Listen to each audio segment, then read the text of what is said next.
Over the next few videos, I'm going to be talking about Catcher in the Rye by J.D. Salinger, which I just recently reread.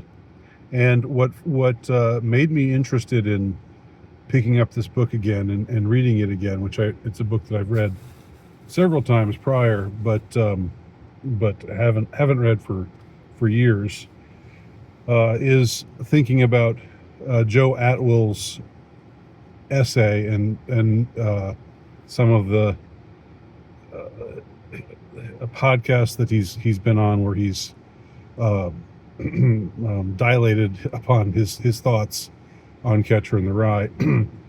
My analysis of Atwill's analysis of Catcher in the Rye is mostly not sympathetic, although I do think Atwill points out certain things that are interesting, certain things that call attention to the fact that something more is going on in this story than meets the eye, than probably meets the discernment of the casual reader. So I give him credit for that. I think his ultimate conclusions are not terribly tenable, in my opinion, but I give him credit for delving into some aspects of the book that are, again, that go in interesting directions, and that the fact that stuff like that is there in the book is interesting in itself, because a lot of people just think the book is really straightforward, just think the book is all about Holden Caulfield and his reflections on things, and what he thinks, what he feels, how he reacts to other people, his mostly bad attitude about life, but also many things that he's partial to, and many things that he the kinds of choices that he finds that he has at this stage in his life, where he's been kicked out of his third prep school and is off on this sort of wandering journey through New York City, and meeting up with some strange characters. This is the New York City of the late 1940s, which is a very different sort of place than it is today. In one part of the book, he talks about how he's walking down the street of New York City, and he's not even wearing a tie. He says, I don't even have my tie on. And it's sort of like, wow, that's really different. That a time like that, where if you were a man, you were expected to be, in a full suit with a tie, in a jacket, and and a hat, a good top hat. They were more well dressed back then, for sure, far less slovenly than we are today. But in any case, while Holden Caulfield's narration is interesting, I think, of course, I'm going to return to that in a minute, because this is a defense, as you've seen from the title. This is a defense of Catcher in the Rye. I'm going to talk about why I think it needs a defense here in a second. But I think that Holden Caulfield's narration is so, I don't want to say overbearing, but it's so ever present. We're always hearing from him. The entire book is told from his point of view, and so we kind of get the feeling that we're just in his head the whole time. But I think what is undeniably true, if you look just a little bit more carefully at the story, is that there are all kinds of things going on that escape Holden's understanding, or that he's only vaguely aware of. In other words, there's something going on in the background, of the story. And there are a lot of just really interesting details that get revealed that you might feel inclined to just ignore, or just think that they're matters of no concern, because you're mostly absorbed with Holden Caulfield's narration and his vociferous expression of his opinions, whether positive or negative, of the world around him.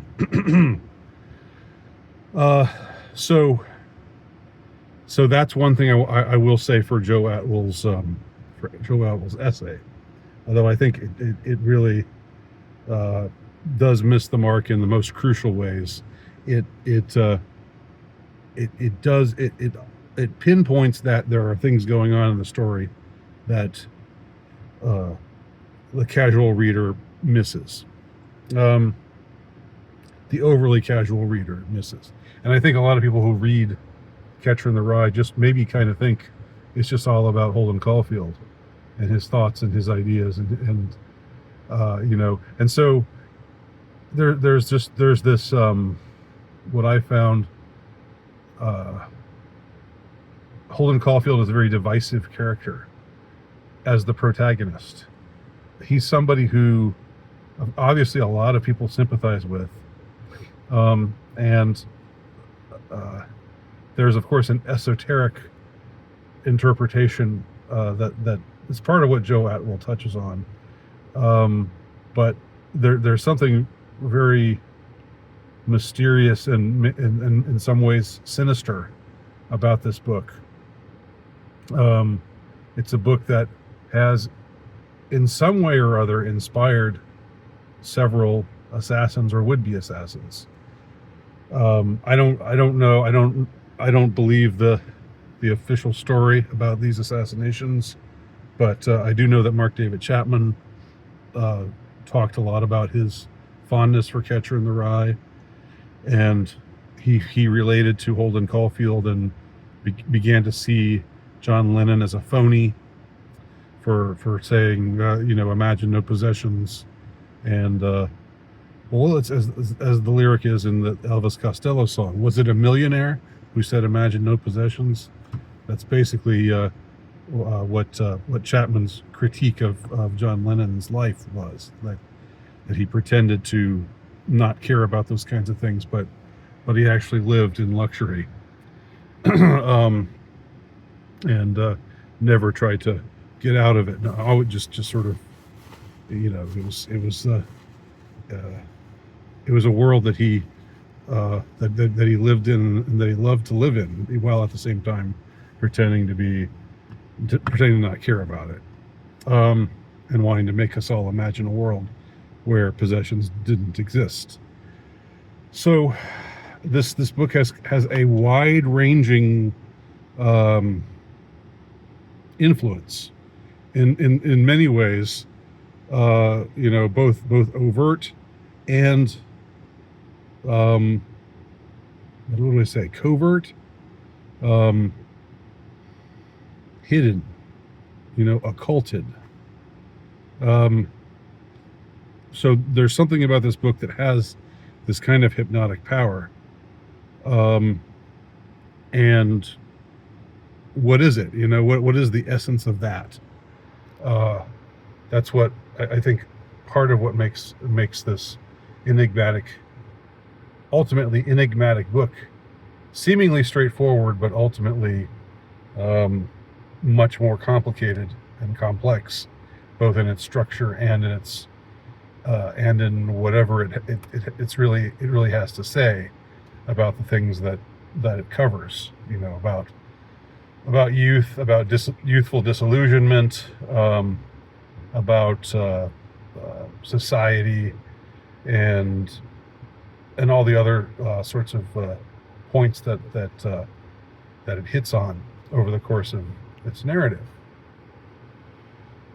Now, I'm dividing this video into several different parts, and this is like a preamble. This is sort of my and as you might be able to tell, I'm not going about this with the direct precision of somebody who would be writing an essay, because I use this video form to get my thoughts out there, and sometimes I'm still thinking about them as I'm getting them out there. So I beg your indulgence as far as that goes. And if you're interested in the subject, then come along and maybe we'll both learn something. I don't know.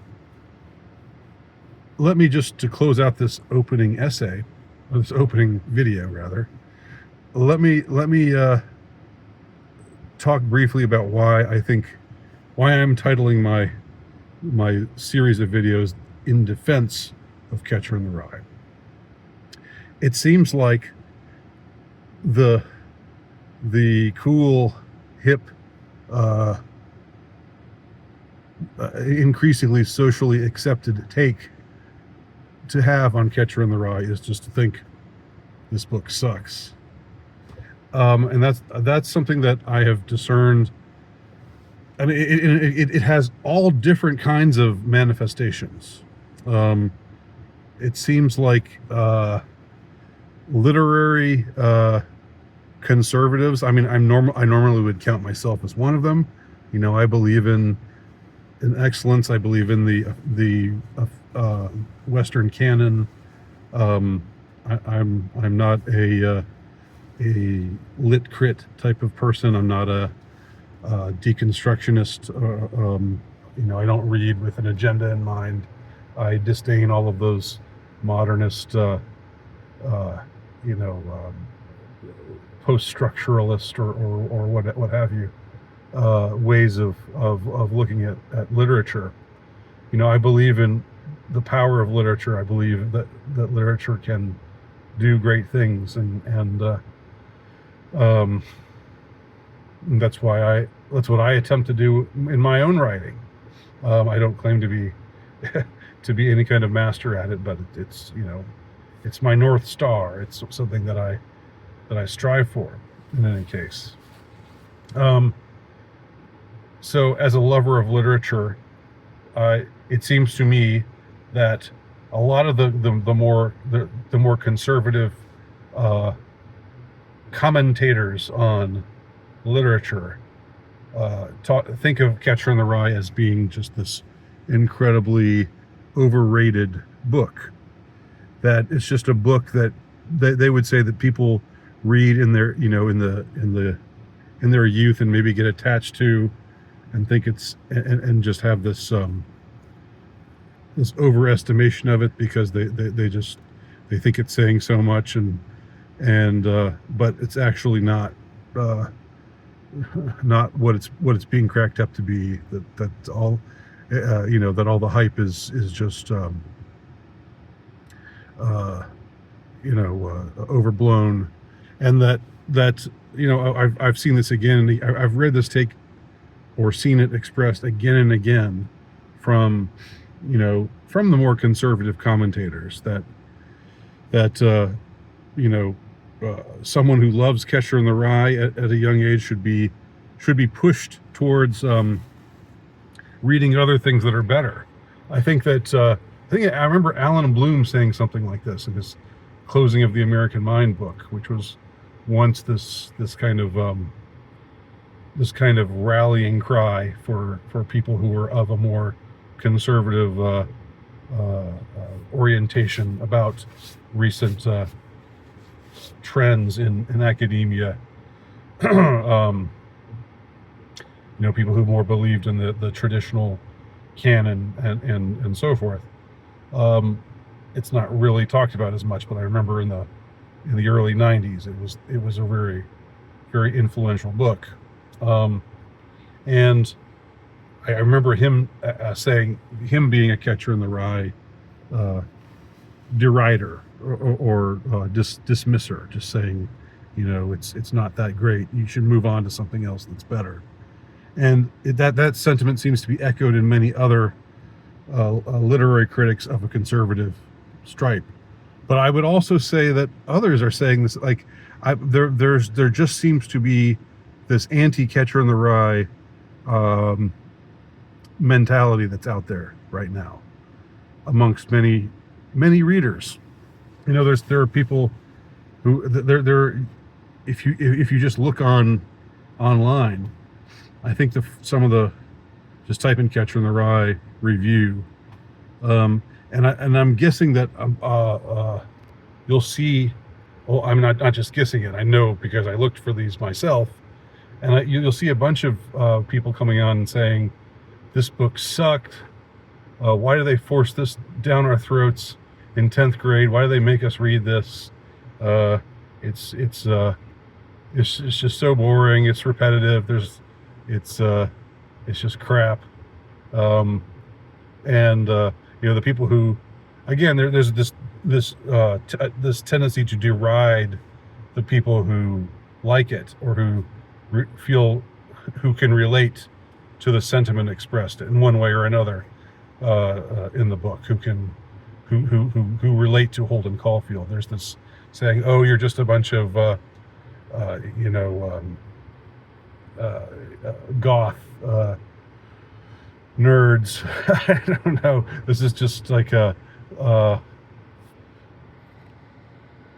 this is just teen angst, you know, and it's stupid, and it's the main character thinks he's so great, and thinks he has all these great things to say, but he's just this snot-nosed kid with all these you know, with this annoying attitude, and you know, it's just like there's this very anti-Holden Caulfield tendency amongst a lot of readers that, like, and I think what these commentators seem to think is that the book is saying Holden Caulfield is right. The book is saying we should revere Holden Caulfield. We should think that he's got it going on. He's got a clear sense of things, and I don't think that's the case. I think we are meant to sympathize with Holden, and I think that he does have insights that are valuable. But I think if you pay attention to more subtle, not too subtle though, you don't really have to read it that closely. You can just, if you just pay attention a little bit more, if you just stop thinking, God, this kid is so annoying, because he's just negative, he's just down on everything, he just hates everybody, he just calls everybody phonies, and it's just so annoying and so boring, and just get me away from this this teenage angst.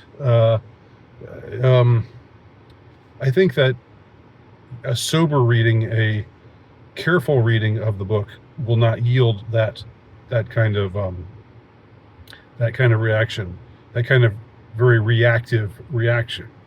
When I say reactive, I mean just something that just, where you just respond, without reflection.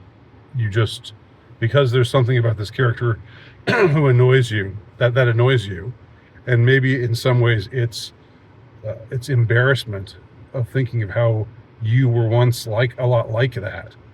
Maybe it's embarrassment thinking about when you were 14 and 15 and 16 years old, and really struggling with,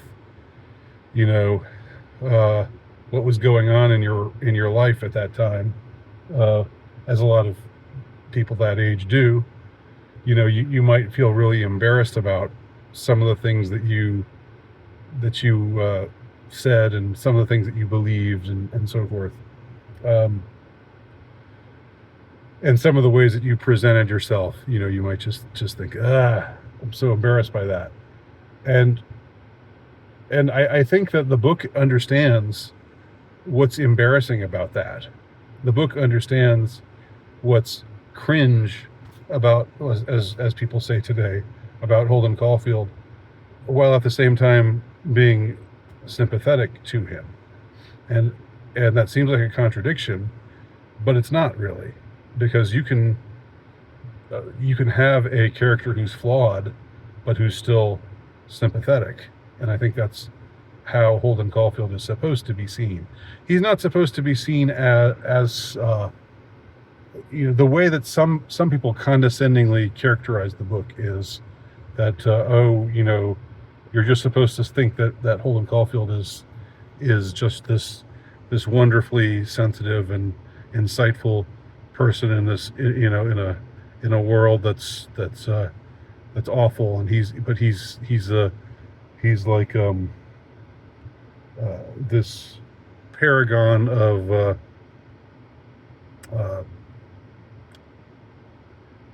not of innocence exactly, but of integrity, and the condescending people say, that they criticize the book for making it for Holden Caulfield being this way. And again, that's based on a false reading of the book, I believe, where we're meant to see Holden Caulfield as somehow not being significantly flawed.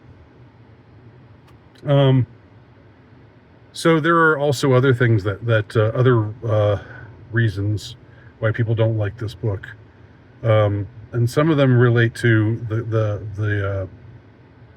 the author, J.D. Salinger. Now, I believe in looking at the book, looking at the work, judging the art aside from the artist. I'm a strong believer in that. I don't think if somebody who is a terrible person wrote something or painted something or in some other way created something that was wonderful, that means that we can't think it's wonderful because a terrible person created it. I just don't believe that at all. Never have. Because I don't think art, I think art is, if you want to put it this way, the muses sing to us, and to some of us, and we record what we're shown by them. And some people are more receptive to the muses than others, and being receptive to the muses is not dependent on a life of virtue. I believe one should strive for a life of virtue. I believe in that very strongly, but I don't think that a life of virtue is a prerequisite to writing a great novel, let us say. So there are different kinds of people who dislike J.D. Salinger for different kinds of reasons. He is, in some ways, a pretty sketchy character, a sketchy person. He's not just a character, he's an actual person. He had some intelligence connections, clearly. This has been pointed out, and I think the fact that he had intelligence connections is part of what made Joe Atwill's interpretation of Catcher in the Rye as being some book about Freemasonry and about the initiation into Freemasonry, and that it was all that the book basically amounts to the glorification of Freemasonry, and Holden Caulfield in the end becoming a part of this secret society that does all of these, that is incredibly powerful and does all these terrible things. I think there's enough to see in J.D. Salinger's life, in his early life especially, the fact that he had these intelligence connections played a significant role in the end of World War II, and how the war was was broadcast to the masses. Um, that seemed to be he seemed to be somebody who got tapped to be a part of that whole propaganda machine. And what does that tell us about him? Well, I mean, it's. I think if you have intelligence connections like that, you're a sketchy dude, because the intelligence services do a lot of pretty terrible things. I think. And then there's also the J.D. Salinger that the weirdo that he became. How he for most of his life just isolated himself, just lived in some house up in, I believe it was Connecticut. Just stayed away from everybody. Didn't want to talk to anybody. Kind of like what Holden Caulfield talks about doing at the end of Catcher in the Rye, where he says, "I'm just going to go off and I'm going to live in some shack all by myself, and if I marry a girl, then I'll just bring her to the shack and live there, and I won't have any connection with anybody. I'll pretend I'm a deaf mute, and so that nobody talks to me. I'll work some crappy job like at a gas station, and that'll just be my life." Well, J.D. Salinger never had to work at a gas station because of the proceeds he got from all of his writing wasn't enough to live on. But he did isolate himself, and he did seem to have proclivities for younger girls, that are definitely sketch. So these are the reasons why. These are just some of the reasons why people are inclined to be hostile towards this book. Another thing we hear is this must be a part of our propagandizing, because Salinger was involved with the propaganda, the intelligence, in the intelligence related propaganda being broadcast in newsreels at the end of the war, at the end of World War II. So then this book, since it became this mainstay of public schools. I think it maybe still is, but I remember when I was growing up in 10th grade at your public high school, you read Catcher in the Rye.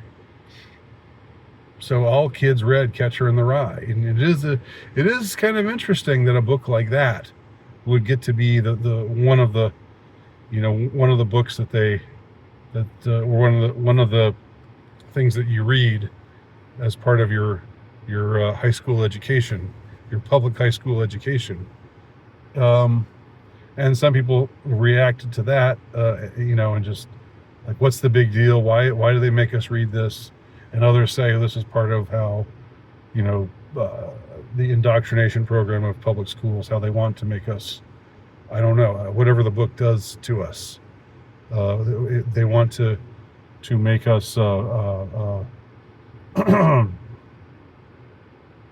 what is it? What would it be? What would the propaganda value of Catcher in the Rye be? It would be to make you disillusioned with your surroundings, to make you, I don't know, if the idea is that it's trying to get you trying to seduce you into sympathizing with Holden Caulfield, then I don't know, is it trying to cultivate this disrespect for the institutions of society? You would think that public school would not want that. They would want a book that would make you fall in step more with the institutions of society.